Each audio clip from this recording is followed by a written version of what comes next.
This show is The Bounty Hunters, where we either review Star Wars movies, television shows, fun, or we do character spotlights and we deep dive on the character spotlights. And that is what we're doing today. And who are we discussing, Canadian?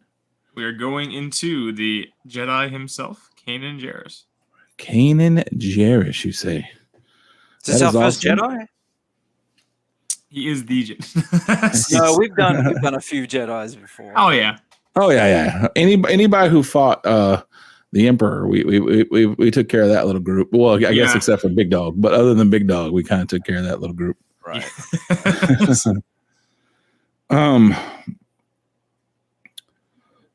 Yeah. All right. So, what do you guys know as we're discussing it? What do you know? Did you either one of you watch Rebels? Of course. Oh, well, what, in the last few days? No. No. I mean, ever. Did you ever watch it? What's happening, Second Mountain? How are you, dude? I love it. Rebels, great. It grows on you the more you watch it. Yeah, like I said, I'm way biased. That's probably the most show I'm the most biased. Well, I guess Clone Wars, but I feel like there's me and about 400 billion people that like Clone Wars. There's not as many people that like the Rebels show. So I'm extremely biased because that was like one of the first things my son would come running home from school every day, and we would not every day, when we would watch. So I liked it. Do I think there was some hokey or interesting parts? Absolutely. There was some interesting things going on that show. But hey, they've kind of done it. I mean, the first time I saw a space whale, I thought, wow, that's interesting. How does that work scientifically? But apparently that's canon now, baby. So that's not, that's something we're just doing these days. How do they come up for air? But we are dipping our toes into this because one, we like Kanan Jarrus, I think. And then also because there's a show that's coming out, probably, and this is a bad place to be in, probably the most anticipated show of the ones that they're releasing, which is always the kiss of death, because it seems like everybody universally is hoping for good things on this show. And it is Ahsoka. And I just read today, I don't know if you were going to discuss it, but I just read that the man himself has said, basically his mind, this TV show is like the 5th season of Rebels. Yes. But live action. Which makes sense considering the entire team, like the Phoenix Squadron, is in Ahsoka, is confirmed for Ahsoka. Obviously, we're talking about Kanan, the only member to die. So he might even show up still anyways as a ghost or a flashback. So I think so. I guess he was already a voice, which I don't remember that, but I do remember it, but I don't. Yes. He's been a voice for the movie that will not be talked about. He was a voice there, which I did not remember. But so yeah, I'm sure maybe a flashback or something. Maybe definitely like a voice from the past. I'm sure, like search your feelings. So I guess we could discuss that maybe when we do. Well, his love interest, I guess, is the only other way to put it, because there was a big spoiler at the end of Rebels that was huge, and I wonder if they're going to even address the situation. But we can handle that. How should we tackle Kanan? Should we talk about Rebel stuff first, or should we talk about him as a Padawan? We could talk about him as a Padawan, I guess. We can start off, but here, I'll throw this up here real quick, my little thing. So let's just do this. Kanan Jarrus was born Caleb Doom on the planet Coruscant during the waning years of the Galactic Republic. After taking a liking to him, Jedi Master Depa Billaba agreed to train him. Later, Caleb and his master were sent to the planet Caller to assist in the battle against the Separatists. However, Order 66 was executed and the clone troopers turned on the Jedi leaders. Depa Billaba was killed, but Caleb managed to escape. Caleb changed his name to Kanan Jarrus while working as a smuggler and tried to keep a low profile to avoid being detected by the Empire. Later, Kanan's life would take a new turn when he met operative Hera Syndulla and eventually joined her rebel cell. However, his past caught up with him when he encountered a young Force-sensitive orphan named Ezra Bridger. Kanan took Ezra under his wing and became his mentor, teaching him the ways of the Force. As Kanan and Ezra worked together, they became involved with a larger rebellion against the Empire. He would go up against the likes of Imperial Grand Admiral Thrawn, Darth Maul, the Grand Inquisitor, and Grand Moff Tarkin, just to name a few. He would also teach the Mandalorian rebel Sabine Wren how to wield the Darksaber that helped unite the Mandalorians. Obviously, there you go. Catch up. What's happening? How are you doing? I don't know. I don't think I can shout anybody out, but Ketchup is the man. It didn't look wonky. I was just too lazy to take it off of You're lying. YouTube short. No, that's what it was. I actually, when I came home today, I was like, I really need to make it, because I got to do two every time I do that. I got to do a YouTube short one because it's a different perspective than the regular one. And I started it and I was like, yeah, no, I'm not going to be able to do that. Yeah. Next time though, we'll get it. Yeah, absolutely. I'll do it next time because I didn't realize it was going to look that silly. Like that was pretty interesting. But anyways, so yes, he started off as a young man. Like I said, he was born in a long place that a lot of these young men are born in, old Coruscant. And he was a talkative fella who asked a lot of questions and it bothered a lot of people, but not his master. And I was able to say her name without looking it up 15 times in a row to myself while I was writing it down. The moment I tried to say it on there, it was like, and I don't think I'm going to say it now. I'm just going to say it's master because for some reason I've lost the ability to say it and I never had to look it up in the first place. So just kind of weird things that happen with your voice and stuff. But anyway, so she thought he was a cool kid. She liked his style. She liked the way he asked a lot of questions. She thought of him as a tactician and as a person who asked a lot of good questions and stuff. So she took a liking to him and made him her Padawan. And who was she? She was somebody's Padawan that's important. I want to say was it the purple lightsaber himself? I don't believe so. I don't remember now. This is going to bother me. Thank you for that. I'm sorry. I know it was a known person. While he's looking that up, I will say, if you are interested in Rebels, Kanan and one of my favorite characters, the one sitting next to him, Hera, this is a great book, A New Dawn. I really enjoyed this book. I thought it was pretty awesome. And when I was reading this, I didn't know what to expect because this is probably one of my first Star Wars book I read of like new world Star Wars books because I did like the Rebels. And so I'm just going to kind of say this one part in here. We already know what happens when you read word for word for a book, so I will not be reading word for word from a book because apparently those publishers will come and get you. So this first part of this, which actually took me way off guard, was you have a scene where Caleb and a lot of the other Padawans are walking through the temple, and they're asking a lot of questions. It's just show and tell, baby. And they come across a place where Master Kenobi, that's right, the man, the myth, the legend, the best there ever was, best there ever will be, was there. And he was talking, and he took the opportunity to say, hey, this right here is the button that we push for emergencies. When I push this button, all the Jedis will come running, and it sends a thing, right? So all the Padawans are like, ooh, oh, that's pretty cool. But our friend Caleb at the time raised his hand and he said, well, why would you need to do that? And he said, in case there's an emergency. Well, what emergency would you need that you would need? And I am very much paraphrasing because there was a lot of questions. He was getting embarrassed because everybody was giggling at him. And a lot of people would tell him, stop asking questions. And he said, well, why would you need all the Jedis to come? And he said, for what reason would you think? And he said, for unknown reasons. You'll never know. You never know what's going to happen, right? And he was like, very good. That's very smart. And so they go on and start talking again. He raises his hand again, and he asked them, could you send people away? Could you warn people not to come and make them go away? And everyone's giggling. He says, can you send people away? Pointing to the beacon controls. It can recall every Jedi at once. Could it send them all away at once? And the room behind Kenobi buzzed and whispered in conversation. And at this point, all the masters started like walking forward, like, okay, you guys have been bothering this legend for long enough. He's got things to do. You're asking stupid questions. And Kenobi just sat there and was looking at him and said, no. He finally said, please wait. He scratched his head and said, yes, I suppose it can be used that way. It can be used to warn Jedi away. And it said, warn Jedi away. Jedi don't run. They rush towards danger. And all the match stepped in, beckoning everyone to leave. And he said, what would be the reason? And he said, unexpected reasons, right? And like the very next page after his master comes to him and says, "I'm proud of you for asking questions." The very next page says, "This is Obi-Wan Kenobi. Republic forces have turned against the Jedi.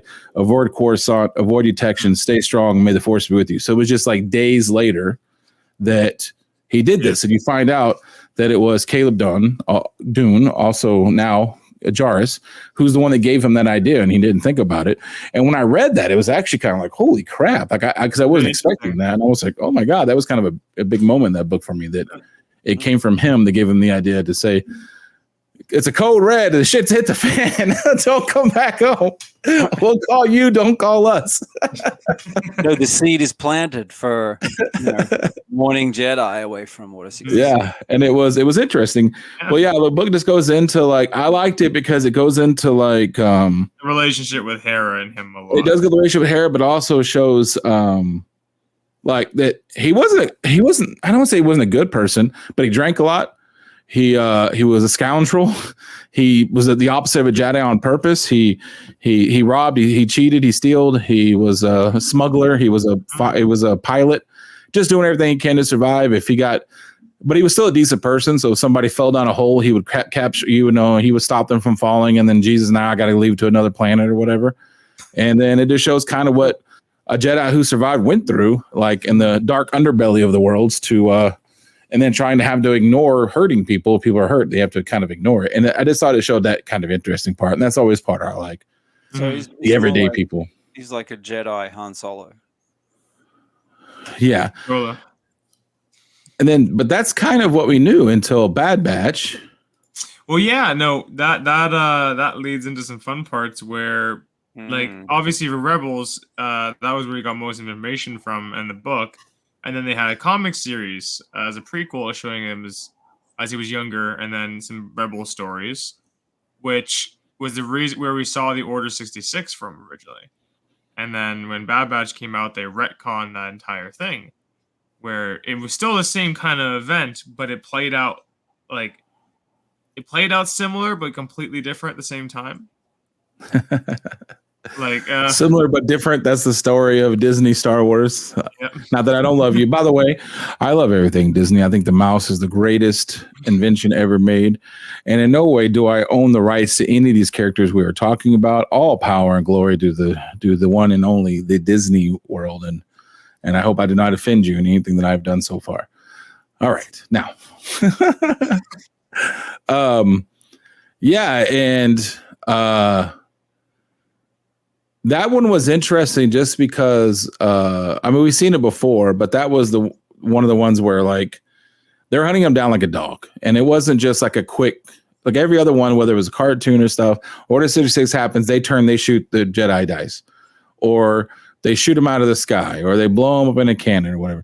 This one was his master said run, he ran, and then they spent a long time hunting him down and wanting to do away with him. Confirm the kill, yeah, and confirm it. And it was kind of like, I don't want to say it was jarring because it wasn't that, because it's Bad Batch, but it was like, wow, like they were serious about this. This wasn't like, they got away, we'll get him next time. Like, no, then now they have a singular focus, and it's to kill that dirty Jedi, even if he's a little bitty boy, and we're going to make sure it happens. But when I was doing this, I did think it was funny because I was looking for that clip, and there's that scene where she says, "Did you go get us help? We're pinned down here." And he was like, "Yeah."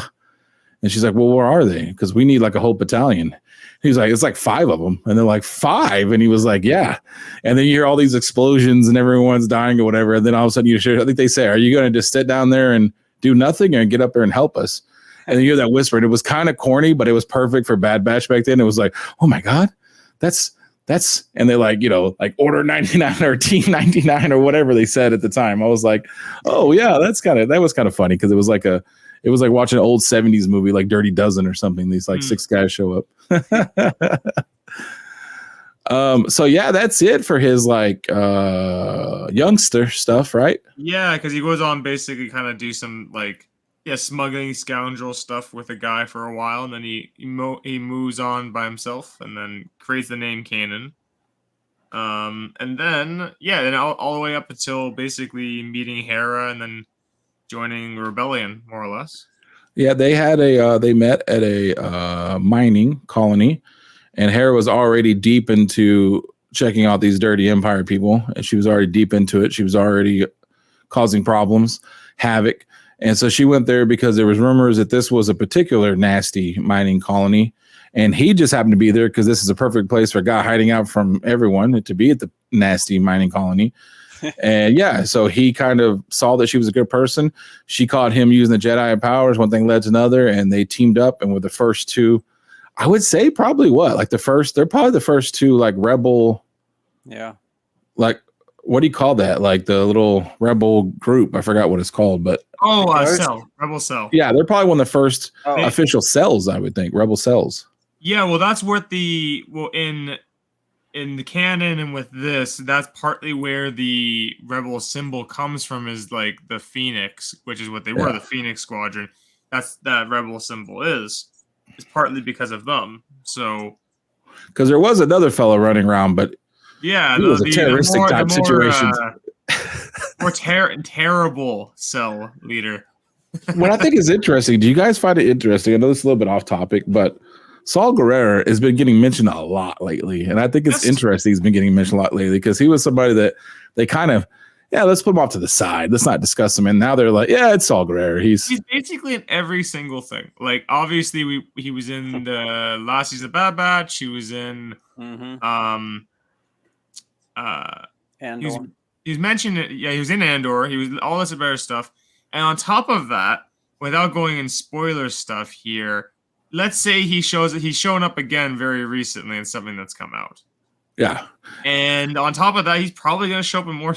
I wouldn't be surprised if he shows up in what's Moon Knight. Thanks for following, man. I've never done this on StreamYard, so hopefully I get to see you. Sorry. Yeah, no worries. Yeah, so he's a character to show up a lot, which is interesting. But otherwise, with Kanan and basically starting off as one of the biggest cells of Rebels, and having two Jedis in your cell is pretty high standard you're setting there, right? Yeah, we'll get to that. So because they're the beginning of it, and there's not a lot, it's probably Leia's daddy was probably their only main contact. He's that benefactor. Yeah, so they were basically kind of staying on the outskirts a lot of the outskirts, a lot of the outer rim. They were just kind of picking their battles because they were so small. And that's when they come up on some small planets. And the whole trajectory of this group is strange. And they meet a young orphan named Ezra Bridger, who has these remarkable abilities to get himself in and out of trouble. And he just seems to be faster than everybody, moves quicker. And they run into him. They realize pretty quick that he does have some kind of Jedi superpowers. And so they come, obviously there's shenanigans. He was like a street kid stealing and stuff. So, but eventually they bring him onto the crew and they start to train him. And I remember when I was watching it, he was like, yeah, not really. I can't train you. I will. I can't. I will. And I remember thinking, what is the problem? And then later on, they kind of explained, well, like he left the Jedi Order when he was like 10, 12. So he's not really in a position to be anyone's master. So that kind of starts the whole TV show. They have this relationship. It's an awesome relationship. I really enjoyed it because it's like father and dad, but then not, because they do bicker a lot. Ezra's very whiny and very complaining at times, but like in a way that you understand. Like he's an orphan. That's not his dad, and it's confusing. They don't have anybody to really help them, so they're kind of making it through this. But as you said, the only thing that I remember with him is I remember telling your friend when I was watching it that he's making a big name for himself. Throughout Rebels, they do a lot of big things, big time things. And like I said on that first part that I did, the names that know them are big. Grand Admiral Thrawn and Darth Vader knows them. That probably means the Emperor knows them. Tarkin knows them. Yeah. Maul knows them. There's a lot of people. Maul's a little bit different situation, but they all know him. Mm-hmm. And I remember telling a friend, if they don't murder this entire Phoenix Squad, because they're all known by the end of it. Like even Hera's very famous for what she's doing now. She's not secretive. There's something wrong. And they spoiler alert, they do kill him off, and the rest of them, there's something does actually happen. They all kind of go their separate ways in a roundabout way. But yeah, so you have this kind of neat thing. And then what I liked about his story is that that's the first time, and I don't know if you guys remember it, that Star Wars branched out and started doing stuff like there's other force things in the world. Like there's these force wolf looking things and owls and the big Bendar or whatever his name is that was like both dark and light. Like it was one of the first times they had ventured out to those things. And he was always the guy that kind of ran into it. And they're like, yeah, he was the POV for that. Yeah. Yeah. So I really like this character. He had one of my favorite. He had my favorite probably storyline in Rebels, which was, or aside from Thrawn stuff, which was him when they ran into Rex and the clones on the ATTE, and having to come to terms with Order 66 and the clones in that moment, like how angry and bitter he was the entire time they were there, and then learning to befriend Rex and understand what happened with them. Yeah, what I liked about him, he was also the first one. Maybe that's a good and a bad thing, seeing where we're going now with it. But he was the first one that we got a different Jedi experience, because he was a Jedi, but he wasn't. Like, he didn't grow up, he didn't get trained. Yeah. So he knew there were gray areas that he didn't mind going. He let his Padawan make the most ridiculous but amazing lightsaber in the history of the world that shot lightsaber bullets. I don't know what to say. I don't know what to call them. Lightsaber bullets. And it was also a lightsaber. But yeah, like, I just thought it was a really cool story.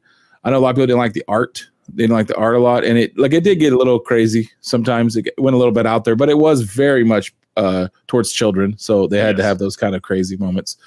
And I just really enjoyed him. He's, like I said, I was telling you guys before we started, he's one of the only pops that I have because I really liked him. And yeah, so I think that's it. Other than just, there's obviously shenanigans, 4 seasons of the. Yeah, well, we want to talk about. Well, I say you forget to mention a big moment for him going blind from Darth Maul. Oh yeah. I was going to get to the ending, the last season, because I feel like they crimmed a lot in the last season. No, that was season 2, buddy. That was season. Oh, that was. He had the whole mask and everything. The end of season 2. That's when he got blinded during the episode where Ahsoka fights Vader, Twilight. And then from season 3 to the end of season 4, he's blind. So half the series, he is blind. And has that cool helmet. That really cool helmet. Really cool. Jedi's.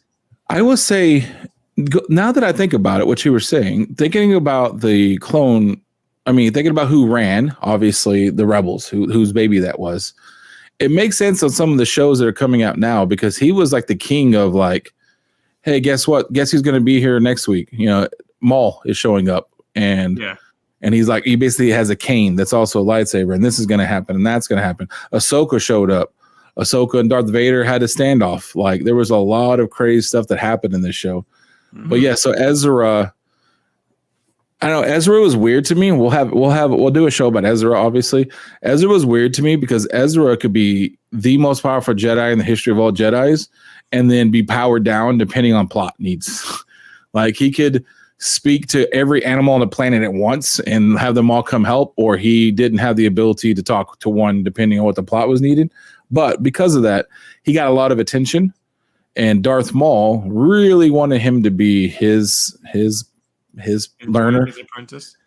And so Darth Maul started showing up and being what's happening, Edwin? And being being around, helping them when needed, obviously never helping them.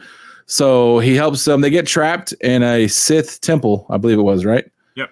And they get trapped there by this first time we get to see the Inquisitors flying in their helicopter lightsabers. One of the things people hate about it, the helicopters.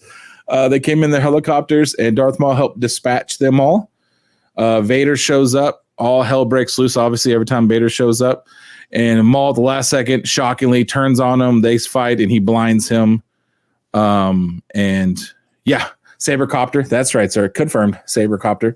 Yeah. So then he has to be blinded for the rest of the series. And I totally forgot it was that long. I thought it was like it was definitely the second half. Yeah. And going on to be blinded like that. And then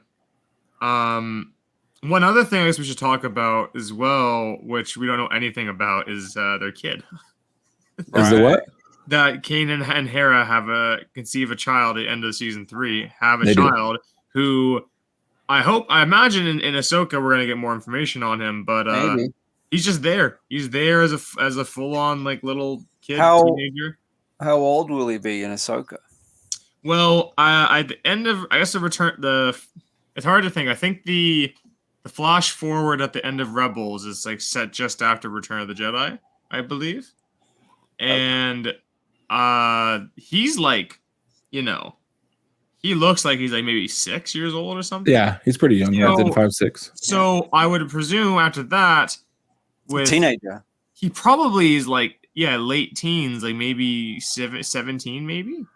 So to me, they're either going to ignore him or he could be pretty big, because that's a weird part, right? Uncle Ezra comes home. So now that we say this, I don't know, because I know that YouTube just will shut your ass down. Twitch mutes you. So I am going to be uploading this to YouTube later. So I'm going to show the first time we realized, because at first we know something's up, but we have not known for sure that Kanan is a Jedi. So this is the first time it shows. So I'm going to have a 2-second delay before I start it, just in case I have to edit this out later because they mute us. Disney, I love you. Don't need to mute. I got this off YouTube. Attack them, not me. Here we go. 22 pickup? Care to let me in on the secret? Kid, I'm about to let everyone in on the secret.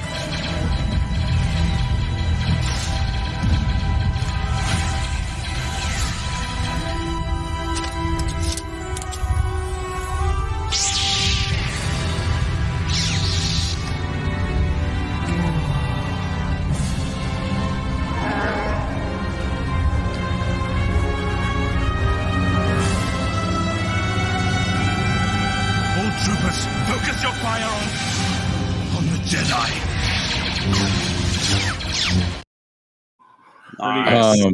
I love his lightsaber though. That is probably one of my favorites.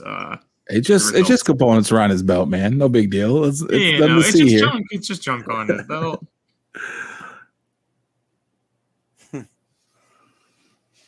Hey, Anita Butters, what's happening? Yeah, you can ask any question you want to, Moon Knight. We're all nerds about everything. Yeah, this is not. It's gonna be, or the end part of this is gonna be all comic books, so it should be fine. What I will say is, if you saw that one, when he was just like this, very slickly dodging them, he had a habit of doing that, where he would just kind of like, you shoot him and he just kind of slightly moves to one side. So I don't know. Hey, buddy, what's up? I've never done StreamYard on here, so pretend like I'm shouting out.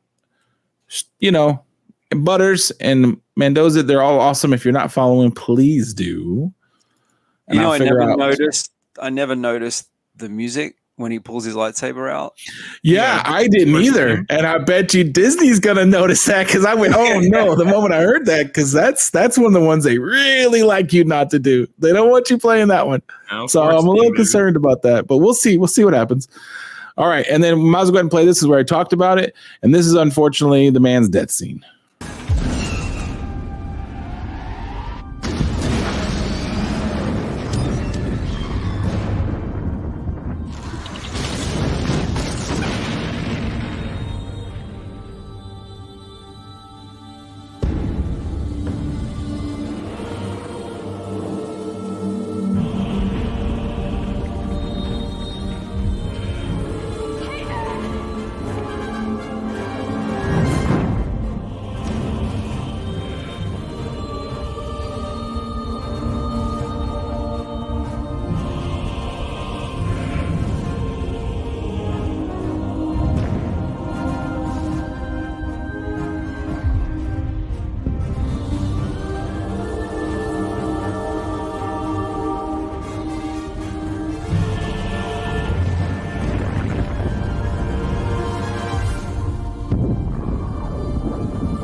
And there it is. That's some Grand Admiral Thrawn, I believe, that just says, you know what, blow up everything. We'll get them in that. That's why that got happened. Great, what a great moment. Pulling the old, Grogu he walked so Grogu could. Yeah, maybe Grogu was there. Maybe he was actually doing that. All right. So he asked, what do you think about the Fantastic Four cast report? Adam Driver as Reed Richards, Margaret Robbie as Sue Storm, Paul Mescal as Johnny Storm, and Antonio Banderas, the one that threw me for a loop. But you're gonna have a lot of makeup on. Well, I think the Antonio Banderas one is probably all right. Like I like that. The rest I hate. I hate the rest. Straight on hate. Wow, for shots fired. I don't mind Adam Driver as an actor, but we already saw Reed Richards, and I think that guy plays a good Reed Richards. Nor do I feel like Reed Richards shouldn't be like he should be like I don't know where they're going with this group that's supposed to be young or older, but Reed Richards I feel shouldn't be like that young looking. Like he should be much older. Yeah. It's same with Sue. Sue should be more like a full on like a mother kind of role. Margot just seems too young. I don't know. It's a very interesting cast. I feel like they decided we screwed up like 5 Fantastic Fours, so we're just going to get all names this time, and we're going to do it. So it's interesting, and I hate to say this because it's kind of a cop-out. I think it's either going to be, that's pretty good job because they are good actors and actresses, or it's going to be a shit show. And I don't want to lean to the shit show because I don't want to be negative, but at the same time, if I had to put my money on it, it's probably, well, we'll see. I don't know. It could be a shit show. I just think it's weird that we already had Reed Richards. And I know he was like a alternate universe Reed Richards. And it was the one that everyone was fan casting for so long. Yes, and it was one that all the fans wanted. And so it's just weird that they went with Adam Driver, who I can only see him as a villain. So I think you could have used him as a good villain. But we'll see. I mean, they could make him the Maker. Something, but all right. So that is the life and the death of it. At the end there, if you saw that his eyes came back, yes, he got his vision back briefly. Right before they separated, he told him, I promise you we'll be seeing each other again. And it just so happened to be that he got blinded, and it was like that the Force gave him back his eyesight one more time to see his love before he pushed her away, and then boom happened. So it was a pretty giving away everyone's ability to Wanda was a dumb move. Well, we don't need to get into that whole thing. It's advanced. What's happening? Thanks for the lurk. Yeah, we don't need to get into that because me and the Canadian up here will have a war if we get into that movie because I absolutely hate it. Doctor Strange is my favorite character, and he thinks it was fine, and I'm getting more worked up about that than any Star Wars discussion we've had in a while. Wait, which I don't think so. The second one? Yeah, the shit show of universes or whatever it was called. I don't remember the exact name of it. Because the first one, that's in my top 5 Marvel. Yeah, no, the first one was fine. The Marvel madness of shit shows. Black Bolt can blow you away with one word. Wanda, really? With what mouth? She took care of that problem, I guess. Yeah. It did seem weird. I know they're all alternate, but you have, obviously the most powerful people ever. And she's just like shutting it all down. I mean, she's very powerful, but it did seem kind of like, well, it's interesting. All right, so as that is, so we get ready to go into the comic book world. Yes. Yeah, so as we normally do with these character spotlights, we talk about the characters, go over some clips, and then we move on to the slideshow, which will feature a spotlight on their comic appearances. Yeah, so this will be their comic thing. We kind of talked about the TV show. If there was a movie, we'd obviously talk about that. Mm-hmm. Books, if you didn't see it, you're just getting here. New Dawn is an amazing book. I think it is great. If you have not read it, you should probably give it a try. You can probably, I don't know, audio book it as well. Yeah, audio book it. I'm old and I still like the pages on the paper, but you can audio book it. On my fingers. I'm pretty sure. Don't 100% quote me, but I'm pretty sure the audiobook it is Freddie Prinze Jr. voicing Kanan and Hera's voice actor as well. Oh wow, that's actually kind of cool. Now I made fun of it. Now I kind of want to hear it now. If I'm not mistaken, because I'm pretty sure it was around the time when they were like conjoining all that stuff together. By the way, Freddie Prinze Jr., as much as he annoys me, that dude is like the nerd of all nerds. He's been involved in everything from wrestling to Star Wars to everything. That dude. All right, so let's get into the slideshow here. Yep. That is a really cool picture, actually. I was looking up, so whenever I do is I look up just background or wallpaper, and that was the first thing that came up, and it was very cool. I wish I would have found that. So we could shout that out. I might have to have you send that to me for a thumbnail. That's so freaking sweet. I already used it in ours. I know, I saw. Character spotlight. Here we go. Here we go. So what do we got? Obviously, he has some appearances in film and TV, as we know. So he appears as that Force Ghost voice in Rise of Skywalker. Move on from that. His first appearance is in the Machine and the Ghost Rebel short. So before Rebels came out, they did a couple shorts leading into it, and that was the one that featured him.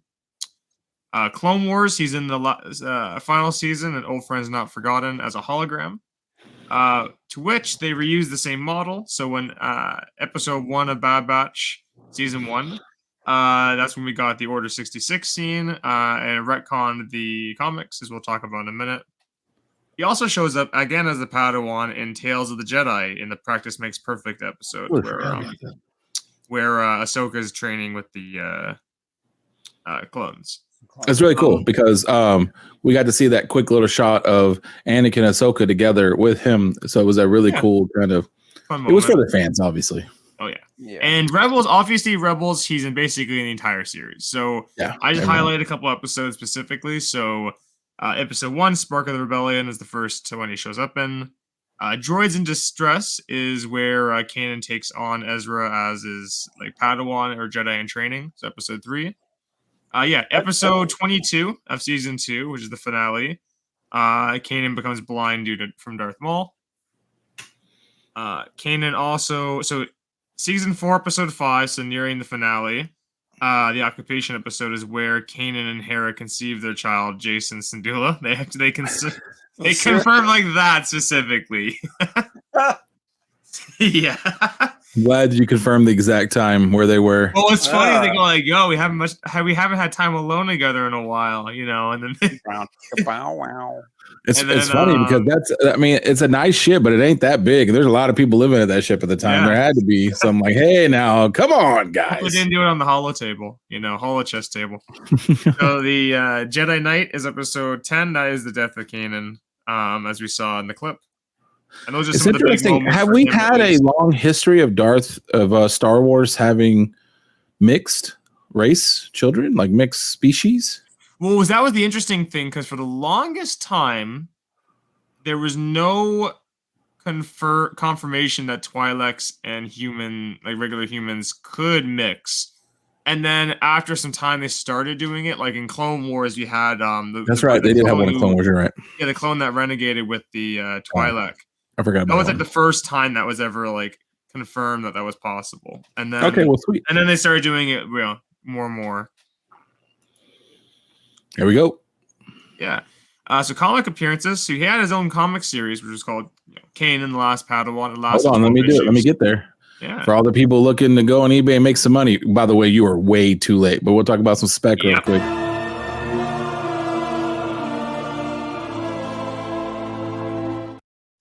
Comic book speculation. Let's get that first appearance out of the way. Yeah, so first appearance and cover is issue 1 for Kanan.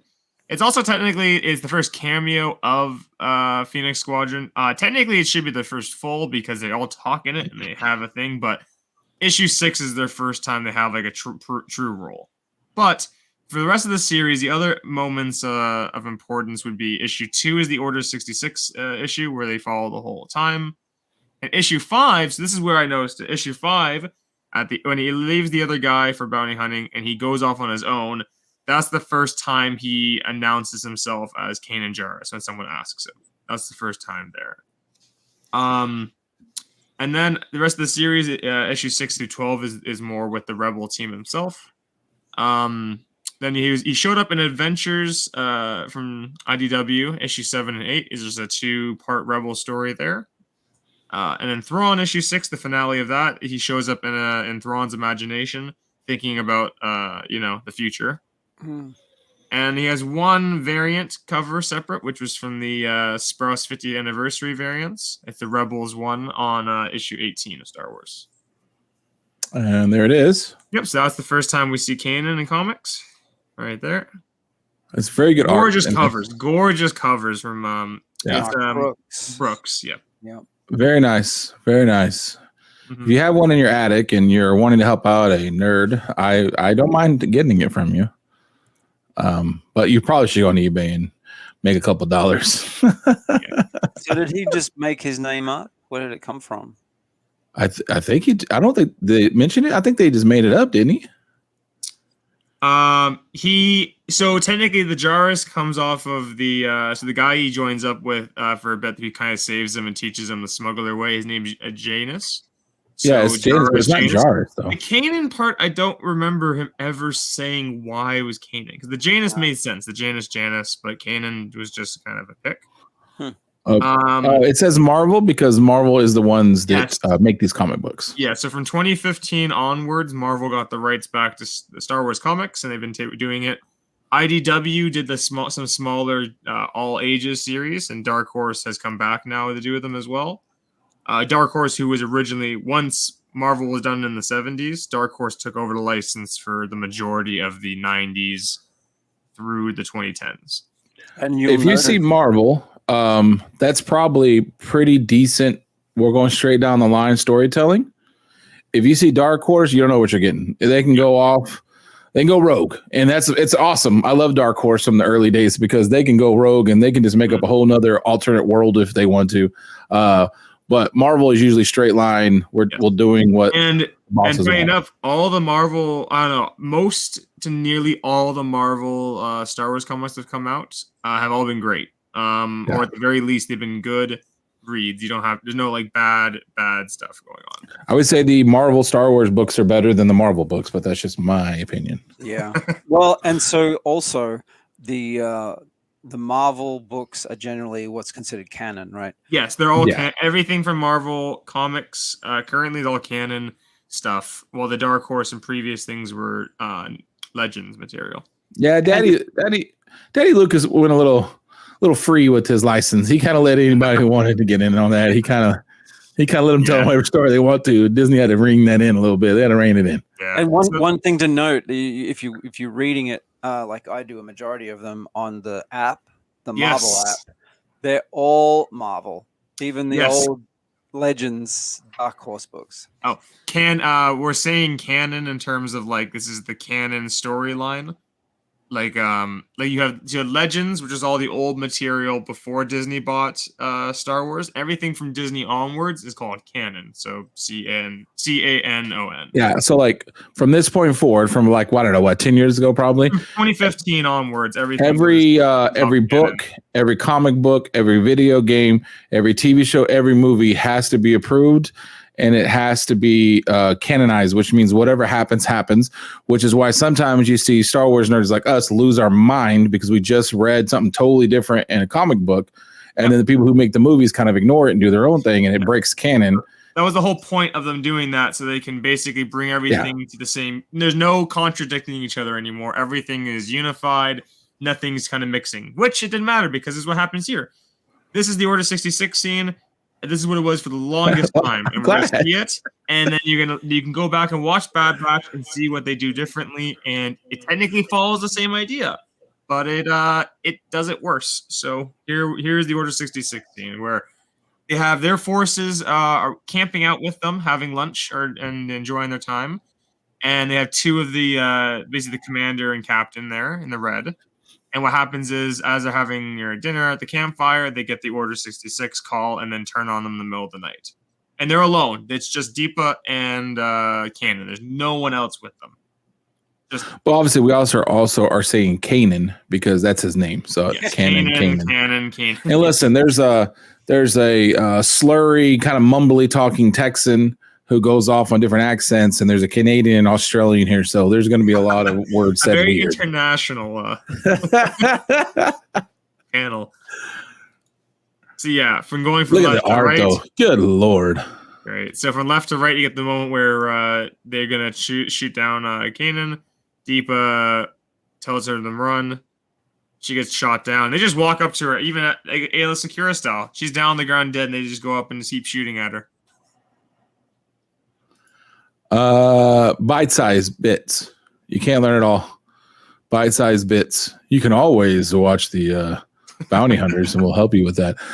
It's totally bite-sized bits, and then that's what I'm saying. And then when you invest a lot of time, that's what I try to explain to people when they say Star Wars fans are the toxic. Yeah, they are to a point, but there's also a lot of investment because there's a lot of canon. There's a lot of there's 40-something years of history, and then when some random director decides he's going to do his own thing, it'll freak you out because you spent your whole life, learning about this nerddom, and then boom. But if you are interested, Edwin, like you said, I would say the cheapest and best way would be to actually get the Marvel app, and then you can read any comic book you want.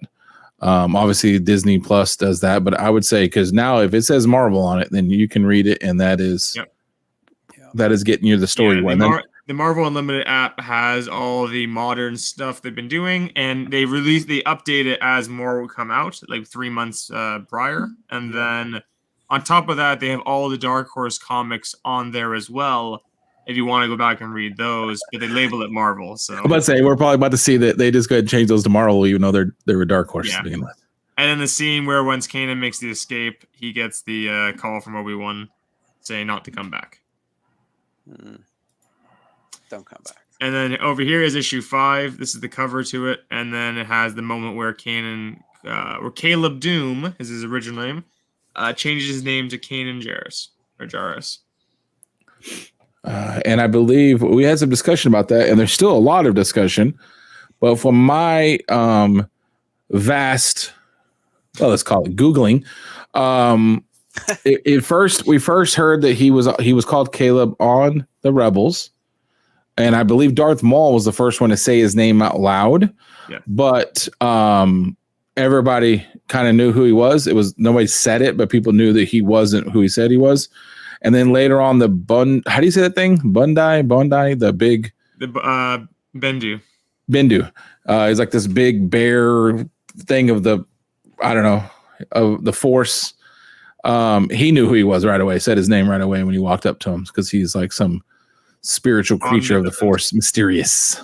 He's like the bog. What is it? The webbish bog thing.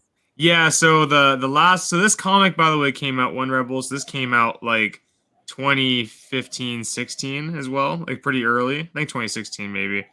And they hadn't done, as Star Wars is known, they constantly contradict themselves as time goes on too. So when Cal Kestis came out, well, he was also a Padawan. So. All right, what do we got next?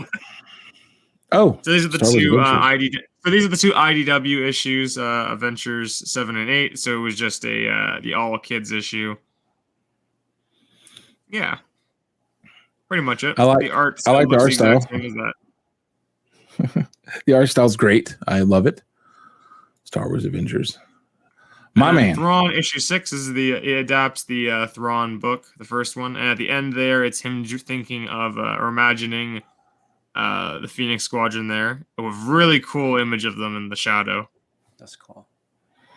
Sam looking like a serial killer, though. You know, I can't recommend the Thrawn series enough. I think it was awesome. Mm-hmm.